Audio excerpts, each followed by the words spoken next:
Assalamualaikum, bertemu lagi dengan videonya Mas Bet.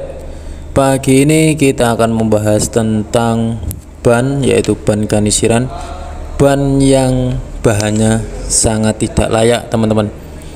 Ini apalagi menggunakan sasis 20 feet. Yuk langsung saja ke videonya.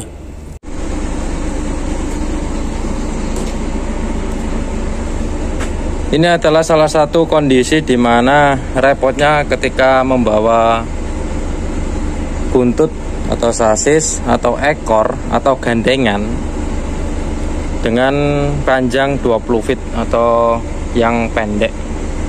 Ketika meledak satu, yang meledak yang luar ya teman-teman, ban luar, yang dalam pun nggak kuat untuk jalan, jadi ya ikut meledak juga. Itu mungkin meledak atau kalau enggak ya gerabat istilahnya kalau di Jawa ya.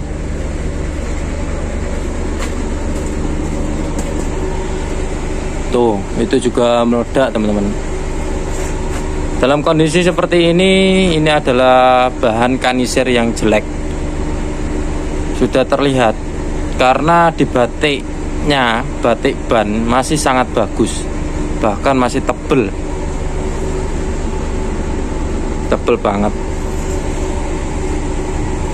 Yang meledak di bagian samping teman-teman, ini bahannya yang sudah jelek. Bukan, kalau kanisiran itu yang luar kan pasti baru teman-teman. Nah bahannya itu ban bekas ini dia jelek, jadi kualitasnya buruk. Sama yang sebelah pun juga, seandainya itu bahannya bagus ya pastinya nggak bakalan ikut meledak juga teman-teman, karena dia nggak kuat, akhirnya bannya meledak karena bahannya yang jelek. Dari sini, dari belakang kita lihat ya, di sini miring banget, kurang mundur.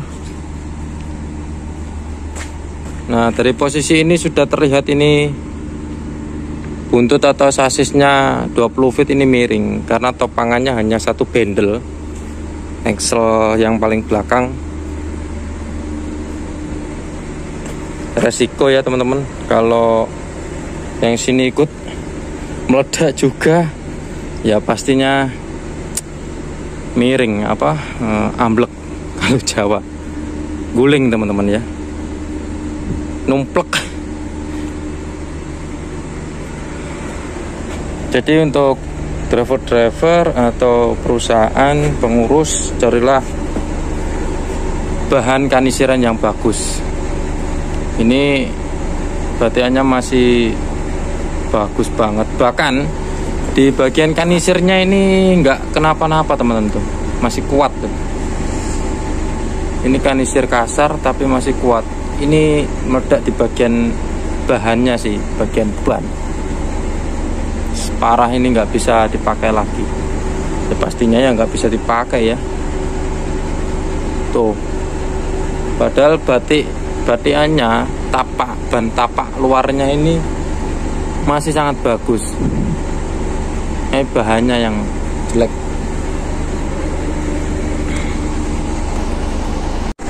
Ini kalau dilihat dari depan teman-teman agak sedikit miring, tapi sebenarnya miring banget loh teman-teman. Resiko, makanya tadi sopirnya pulang pelan-pelan, apalagi tengah malam nggak ada tambal ban ya.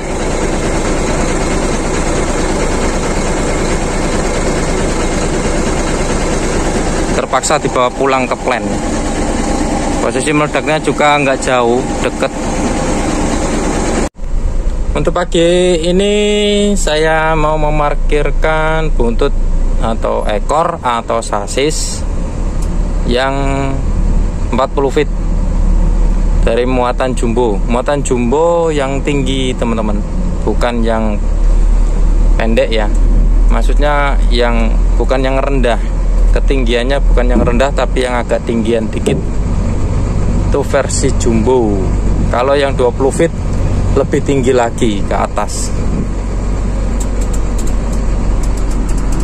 Kalau ketika mundur dan berbelok, parkir mundur dan berbelok, saya seringnya lihat langsung lewat jendela. Karena kalau dari spion itu hanya terbatas, teman-teman, nggak bisa terlihat. Nah, dari sini aja kita sudah terlihat tuh, ekornya nggak kelihatan paling belakang. Makanya kita harus keluar kepala. Bukannya masalah ahli atau enggak ya, ini enggak terlihat. Jika kita milih amannya ya mending kita nengok keluar ya, kepala kita dikeluarin di jendela, lebih aman. Terus untuk bagian yang sebelah kiri, bagaimana kalau kita parkir mundurnya ke kanan, menekuk ke kanan? Ya kita menggunakan insting saja ya teman-teman. Tapi sebelum parkir, kalian harus lihat lahan parkirnya kira-kira muat apa enggak untuk kita parkir. Di sini masih lurus. Nah, mulai kita belokkan dan di sebelah kiri pun enggak terlihat. Nah, di sini kita main perasaan atau insting saja.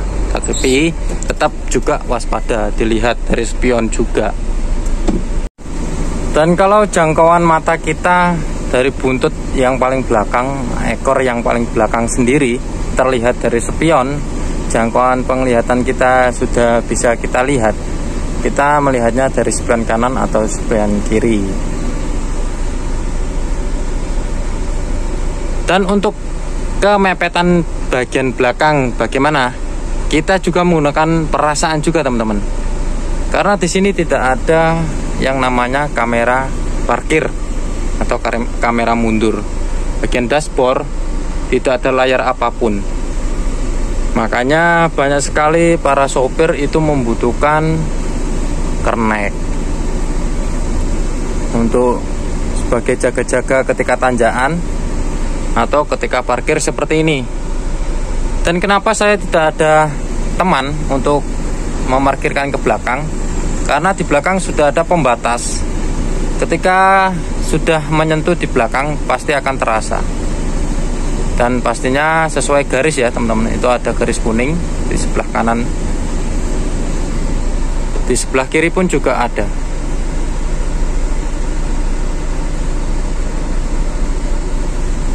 Dan ketika sudah menyentuh ke pembatas bagian belakang